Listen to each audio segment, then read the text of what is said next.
আগের চিন্তাধারাগুলো এখন মনে আসলেই অনেকটা খারাপ লাগে, আবার রাগও উঠে বলতে পারো।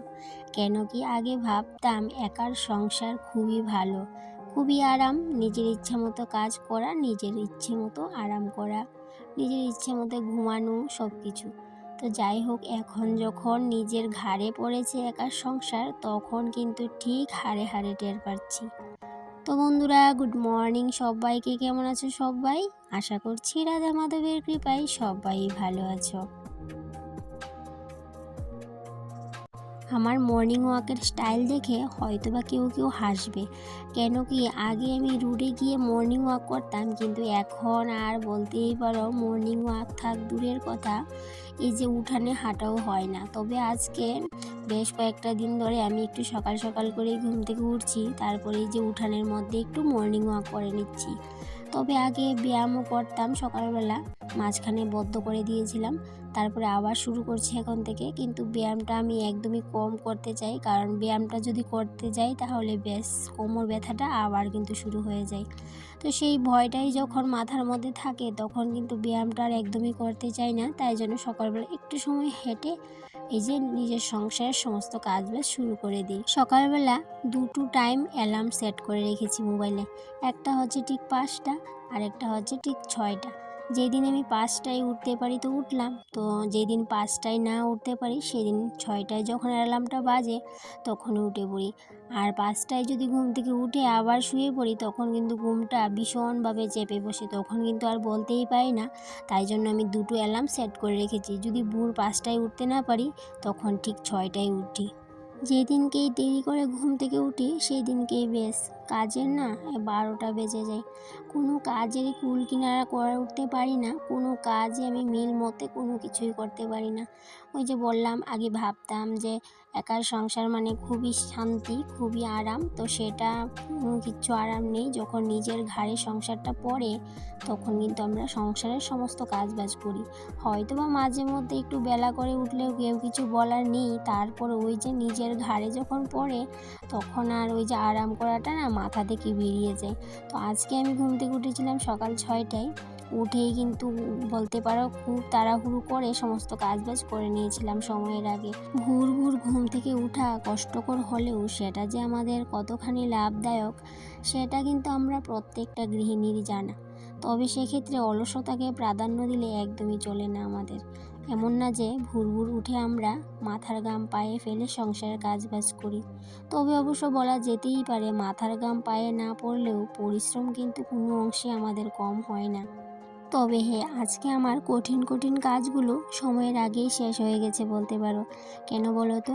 এক জায়গাতে যাব, সেই জন্য সকাল থেকেই বলবো না, রাত থেকেই টেনশন যে কখন সময়ের আগে সমস্ত কাজবাজ সেরে নেব। তাই জন্য সকাল সকাল ঘুম থেকে উঠলাম, তো 6টার আগেই উঠেছিলাম। তবে অবশ্য অন্যদিন আমি 6টায় উঠি, কিন্তু আজকে 6টা থেকে একটু আগে উঠেছিলাম।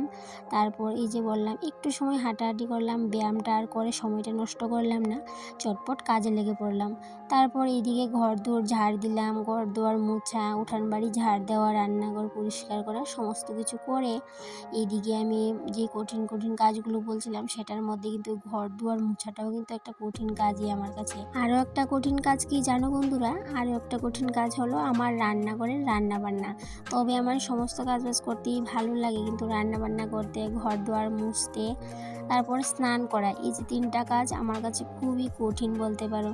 তো তারপর আর কি ঘর দুয়ার মুছে এদিকে চা খেয়ে স্নান করে আবার চলে আসলাম রান্নাঘরে। তবে পুজোটা দেওয়া হয়ে গেছে, এবার ভাবলাম রান্নাটা সেরে নিই। ওই যে বললাম এক জায়গাতে যেতে হবে, সেই জন্যই বলতে পারো তাড়াহুড়ো করে রান্নাবান্না।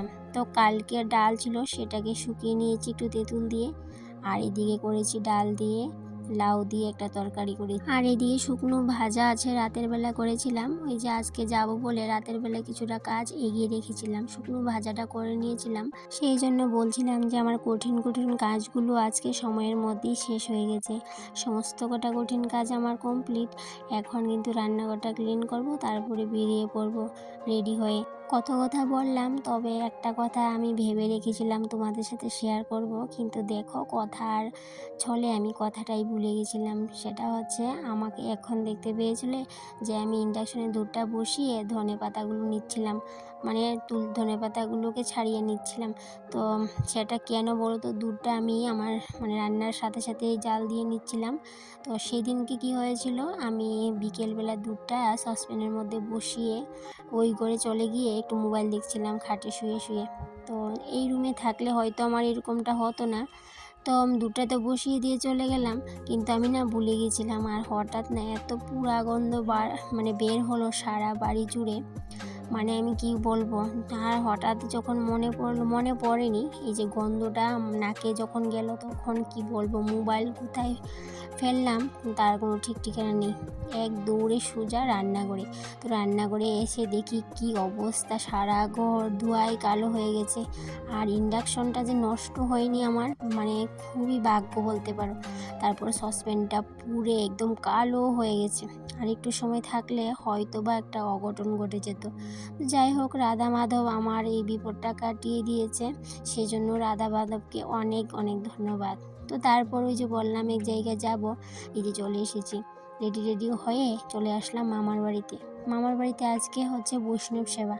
তো নিমন্ত্রণ ছিল গতকালকে আসার, কিন্তু ছেলের পরীক্ষার জন্য, সেই জন্য কিন্তু আমি গতকালকে আর আসিনি, আজকে আসলাম। তো তারপরে একটু সময় থাকলাম, ঘন্টা 2-3 ঘন্টা। তারপর সেদিক থেকে সেরে বাড়ি চলে আসলাম। আর এদিকে সন্ধ্যের পর ছেলেকে পড়াতে বসালাম। তারপর এদিকে ভাবলাম একটু সিদ্ধ পিঠে করে নেব। অনেক দিন ধরে ভাবছিলাম করব, কিন্তু আর করা হচ্ছিল না। তারপর ভাবলাম একটু করে নেওয়া যাক। তো এদিকে সিদ্ধ পিঠা বসিয়ে দিলাম। তো এই সিদ্ধ পিঠাটা না আমার খেতে ভীষণ ভালো লাগে, তবে এভাবেও ভালো লাগে। তারপরে সকালবেলা করে রাখলে সন্ধেবেলা বা পরদিন যখন আবার সেটাকে তাওয়ার মধ্যে বসিয়ে একটু পুরা ভাব হলে সেটাকে টেলে খাওয়াটা আরও বেশি টেস্টি। এই পিঠাটাকে আমরা দল্লা পিঠা বলি বা সিদ্ধ পিঠাও বলি, কিন্তু বেশিরভাগই দল্লা পিঠা বলি। ছোটোবেলায় না এই নামটাই শুনে এসেছি। তো সেটাকে আমরা ঘরের মধ্যে দল্লা পিঠাই বলি এখনও। তবে অবশ্য এখন আর দল্লা পিঠাটা বেশি বলা হয় না, সিদ্ধ পিঠাই বলি। কারণ দল্লা পিঠাটা বলতে মানে কেমন লাগে, ভাল লাগে না। আর এদিকে দেখো, খুবই কম সময়ের মধ্যে পিঠাটা হয়ে গেছে, যেহেতু আমার জালির মতো একটা চারি আছে, সেই চারিটার মধ্যেই করে নিয়েছি। তো যাই হোক বন্ধুরা, তাহলে আজকের ব্লগটা এই পর্যন্তই রইল। আবারও দেখা হবে তোমাদের সাথে পরবর্তী কোনো একটা ব্লগে। ততক্ষণে তোমরা ভালো থেকো, সুস্থ থেকো, আর এইভাবেই আমার পাশে থেকো। টাটা।